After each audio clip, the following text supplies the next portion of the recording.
Welcome to Ashfutoon Land. एक दफ़ा का जिक्र है कि एक खूबसूरत गांव में एक किसान रहता था जिसका नाम अहमद था। अहमद बहुत मेहनती और ईमानदार आदमी था। इसके पास बहुत सारी गायें थीं, लेकिन उनमें एक गाय खास थी। वो गाय निहायत खूबसूरत थी और सब हैरान थे क्योंकि वो हर रोज़ सोने का दूध देती थी। पूरे गांव में इस गाय की शोहरत हो गई। लोग दूर दूर से आते कि सोने का दूध देखे। अहमद बहुत शुक्रगुजार था। वो सोने के दूध को बेच कर गरीबों की मदद करता, मस्जिद बनवाता और यतीम बच्चों की तालीम के लिए काम करता। गांव वाले अहमद की सखावत और नेकी से बहुत खुश थे।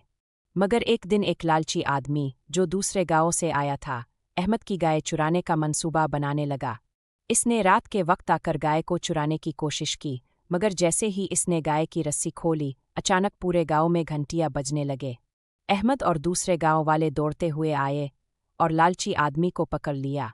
अहमद ने नरमी से कहा, जो चीज़ अल्लाह की नेमत हो, इसे लालच से छीनने की कोशिश नहीं करनी चाहिए। मेहनत और ईमानदारी से जो मिलता है वही असल दौलत है। लालची आदमी शर्मिंदा हो गया और अहमद से मुआफ़ी मांगी। अहमद ने इसे मुआफ़ कर दिया और समझाया कि हर किसी को अपनी मेहनत से अपनी खुशियाँ कमानी चाहिए। इस दिन के बाद वो आदमी भी एक मेहनती इंसान बन गया और गांव में सब खुशी खुशी रहने लगे।